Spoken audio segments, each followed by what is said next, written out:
თან ილოცა ქრისტეს ეკლესიის დაბადების დღეს საოცრება ქრისტიანობა ქრისტე იშვა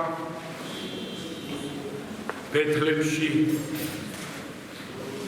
ისეთ უსახურ ადგილზე დაბიოზე და სადაც წყემსები შეაფარებდნენ ხოლმე ცხოვარს და გაიზარდა და სახლი არ ჰქონდა, კარი არ ჰქონდა, ქვეყნის შემქმნელს, ამ ყველაფრის შემქმნელს, ჩემო ძვირფასებო, ჯვარს ეცვა, ჩვენთვის ყველაფერი თავი დაიმდაბლა, აღსდგა და აი ყველაფერი დაამტკიცა, როგორი უნდა ყოფილიყო შემდგომ ადამიანი, თავდამალი, დაცემული ბუნების ადამიანი.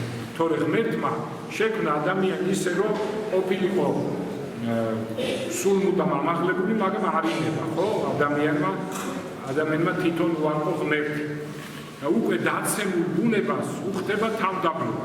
ამიტომ მაგალითი მოგცა ესე. წარმოიდგინეთ ეხლა, რომ ელიან მესიას ანტიქრისტიანული ძალები, ელიან მესიას და მესია, რომელიც იქნება ტრილიონერი უმაღლეს დონის მანქანაში იჯდება და წარმოიდგინეთ, აი რა არის ადამიანი. ქრისტე რომ მოვიდა, ნახეთ როგორ წერია სახარებაში, კურნავდა ყველას, უამრავ ადამიანებს და ახლა წარმოიდგინე რომ კოჩი მას დასუ აღადგინებდა და ისე განითქვა სახელი რომ სახარებაში წერია რომ მთელი სირია მთელი 10 ქალაქი იორდანი ესე იგი გვერდით სახელმწიფოები ჩემო ძვირფასებო ყველა მოდიოდა და იმდენი ხალხი ეხვეოდა რომ ქრისტე ნავში გავიდა ერთხელ ზღვისპირას უკვე ნავში ღრმად შევიდა და იქიდან უკადაგებდა და შემდგომ როდესაც დაასრულა ქადაგება მოშივდათ ხო მოციქულებს ყველას და პეტრეს ეუბნება რომ გადააგდეო ბადეო აი იქ გადააგდეო ბადე და გაეცინა პეტრეს და უთხრა მთელი ღამე თევზაობითო და ერთი თევზი ვერ დავიჭირეთ მაგრამ რადგან გვეუბნები გადავაგდებთო და გადააგდო და იმდენი თევზი ამოიყვანეს ჩემო ძვირფასებო ორი ნავი გაავსეს და ორი ნავი ჩაიძი ნუ სასწაული მოხდა ქრისტე ნუ რა სასწაულებს ახდენდა უფალო მას მიყვებოდა მილიონობით ადამიანი უამრავი ადამიანი რა ფილმი რო არის 1000 კაცი და 500 კაცი ის სულელური ფილმი ჩემო ძვირფასებო არასწორად დასახავს წაიკითხეთ სახარება ძალიან დამურვები და მიხვდებით რა ხდება უამრავი ხალხი მოდიოდა მაცხოვართან სხვა სახელმწიფოებიდან მოდიოდა მაცხოვართა ხალხი უკვე მთელი მსოფლიო შემდგომ მოციქულები განანახლა და აი ამას ვინ იფიქრებდა სულთმოფენობა 120 კაცი მაცხოვარმა უთხრა ამაღლების შემდეგ რომ მოითმინეთ და ნუგეშინის წემელი მოვა და ვინ იფიქრებდა ცეცხლოვანი ენები წამოვიდა და დაადგრა თავზე მოციქულებს ღვთისმშობელს წარმოიდგინე ამეთყველდნენ ყველა ენაზე უკვე ყველა იყო ღვთის გაგრძნობილი წინასწარ ხედავდნენ უკვე ყველაფერს 12 მოციქული 70 მოციქული აი ესენი იყვნენ უდიდესი მამები რომლებიც ყველაფერი იცოდნენ უკვე სულიწმინდის მიერ რომლითაც განანათლეს მთელი მსოფლიო და ახლა ვინც უარყო მისი ნება იყო წარწმენდულთათვის დაფარულია სახარებო ამბობს პავლე მოციქული და წარმოიდგინეთ რა ხდებოდა ჩემო ძვირფასებო ესეც მაგის შედეგია აი როდის დაწყებული 21 საუკუნეა დედამიწაზე ხო თბილისი უბანი ჩვენი საბურთალო და ნახე რა ხდება რამდენი ხალხია ეს ის არის იქიდან დაწყებული საქმე ერთ-ერთი სასწაული რასაც ჩვენ ახლა ვხედავ სამღვდელოებას ჩვენ იმ მოციქულების სულიერი შთამომავლები ვართ თქვენ იმ პირველი თემის სულიერი შთამომავლები ხარ საოცრებები ხდებოდა ჩემო ძვირფასებო და მაცხოვარი ეუბნება ხშირად ვიმეორებ ნათანაელს რომელიც ბართლომე 12 მოციქულთაშია შერაცხული ნათანაელს ეუბნება აი კაცი რომელთანაც არ არის ზაქვა ანუ ბოროტება. ეს ყოველთვის დაიმახსოვრდეთ ჩემო ძვირფასებო. იყავით უსაკველი, უბოროტო და ღმერთი თქვენ საოცრებებს გაგაკეთებინა. აი ბართლომე, ანუ ნათანაელი, აი ამ კაცს რა გააკეთებინა ღმერთმა წარმოიდგინეთ, რომ ქადაგებდა ფილიპესთან ერთად, ფილიპე მოციქულთან, ესეც 112 თაგანია, ფილიპე მოციქულთან ერთად ქადაგებდა მცირე აზიაში დღევანდელი თურქეთის ტერიტორია და იქ ერთ-ერთ ქალაქში ჯვარს აწვეს ფილიპე და ნათანაელი, ანუ ბართლომე. და ნათანაელი როდესაც ჯვარს აწვეს, მიწა იძრა, განიპო ღრმა და ქურუმები, ქალაქის მთავარი, ვინც აწამებდა ნათანაელს და უამრავი წარმართი მიწაში ამ ქვესკნელში ჩავარდნენ. როგორც გახსოვთ თქვენ, მოსეს რომ აუჯანყდა კორე და დათანა და უამრავი და მიწამ შთანთქა ისინი და ყველა დაიხოცა და წარწყდა. აქაც ესეთი რამ მოხდა, მაგრამ უფრო უდიდესი საწაული, აი რა გააკეთებინა ღმერთმა ნათანაელს. ნათანაელმა და ფილიპემ ილოცეს, რომ ღმერთო შეიწყალეო ეს სამრავლოები და უფალმა თქვა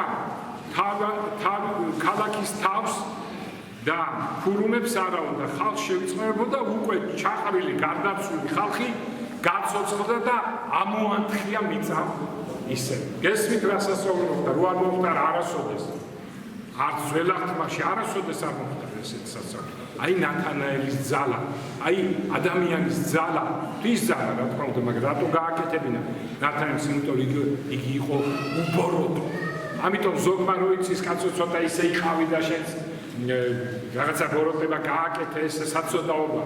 თუ თქვენ ბოლომდე იქნებით როგორც უსაყველი, სასწაულები მოხდება თქვენს ირგვლივ, ჩემო ძმამო და დანიო. ქრისტიანობა ეს არის მარადიული ცხოვრების ხარება და თუ ჩვენ ვიქნებით ქრისტიანები, მარადიული ბედნიერი ცხოვრება იქნება ჩვენთვის. აი ეს არის ქრისტიანობა, ეს არის ბედნიერება. ხოლო ერთხელ მე ვიყავი რაღაც დაწესებულებაში, სახლი ის დაწესებულება ვაკურთხე, ამკახოფერი მახსოვს, სტიხაროსანი წავიყვანე და იქ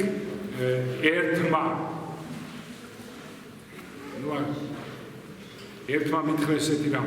მამაო, მართლმადიდებლობა თუ სწორია, რავი, კათოლიკებიო, აყვავებულიაო, 90-იანი წლები იყო მაშინ. აყვავებულიაო, ევროპაო, პროტესტანტული სამყარო და ჩვენო რაღაცაო რა დღეში ვართ, ამბავიო, სადაც მართლმადიდებლობაო, გამიგეთ რა. ჩემო ძვირფასებო, ორიენტი არის მარადიულ ცხოვრებაზე. მარადიულ ცხოვრებაზეა ორიენტი. ქრისტემ ეს ყველაფერი გააკეთა, რომ მარადიულად მისი მოწაფეები, მისი მოციქულები, მისი და ჩვენ ყველა თუ ვიქნებით ბოლომდე ქრისტიანები, მარადიულ სიცოცხლეს გჩუქნის სასაცილო ევროპის ის რო თქვა, რა ქვია, შეადაროს სამოთხის ევროპის ინფრასტრუქტურა და კომფორტი, სასაცილო და სადმიდან ისინი და სად წავალთ ჩვენ თუ ვიქნებით ბოლომდე ქრისტიანები. ერთადერთი ეკლესია არსებობს დედამიწის უბზე, ქრისტეს ეკლესია. მართლმადიდებლური ეკლესია და მხოლოდ მისი წევრები შეაღებენ ღვთის სასუფეველს. ეს არის მთავარი ფერცხოვრებაში. ამიტომ ბედნიერია ის, ვინც ეკლესიის წევრია და ბოლომდე მივა სამოთხის კარამდე და შეაღებს და უბედურია, ვინც ამ ეკლესიის წევრი არ იქნება ცხოვრების ბოლომდე, აქვს ყველას რა თქმა უნდა შანსი ამის. ჩვენ დაბადებული ვართ არა იმიტომ რომ აქ ჭამოთ სვადა, მით უმეტეს ვიმრუშო, თუ მეტი არაფერი გაგაჩნია მიზანი, წარმართებს ეს აქვს, საწოდაობა მაშინ მათი ცხოვრება. ჩვენ კი დიდი მიზანი გვაქვს, ჩემო ძვირფასებო. ჩვენი მიზანია მარადიული ბედნიერი ცხოვრება ქრისტესთან, წარმოიდგინეთ რა ბედნიერები ვართ და მაცხვარი, დღეს ეს კარგად ჩანს. დღეს კიდე უფრო გამოფწინდა ქრისტიანობა. ზოგს გონია რომ აი შევიწროებულია ქრისტიანობა და ავაზარდა. რატო ცხონდა? იმიტომ რომ ყველამ რო უარყო ქრისტე, იმან ამ უარყოფაში, ამ ტანჯულ ქრისტეში იხილა ღმერთი, მიხვდა, რომ ის იყო ჭეშმარიტი ღმერთი. გამიგეთ?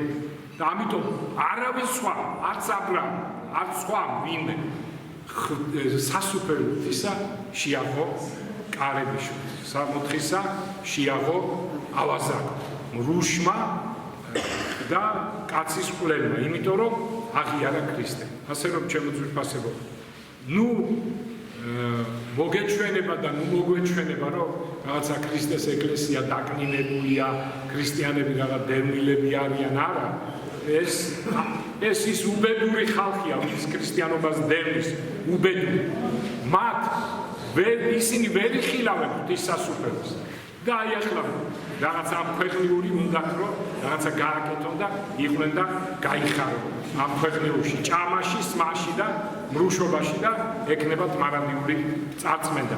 ჩვენ ხედავთ ქრისტიანობა რა ძვირფასია, ჩემო ძვირფასია. რა ხდება ხო ხედავთ სოფლიოში, რა ხდება ლამის ყველაზე წმინდა საქმედ გამოაცხადეს მამათმარლობა და დედათმარლობა. ყველაზე საშინელი ცოდვა.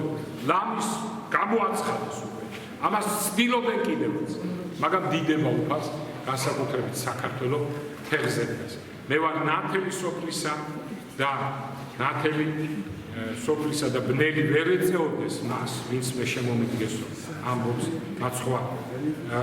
ერთი წერილი გამახსენდა და ამით დავასრულებ.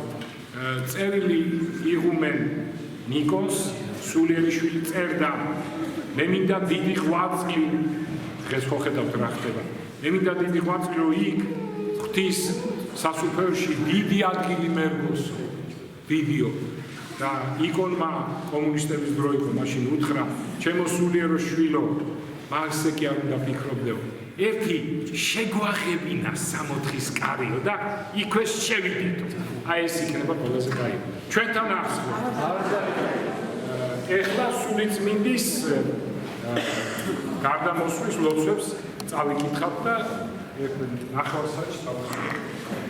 ორთეულას მერტი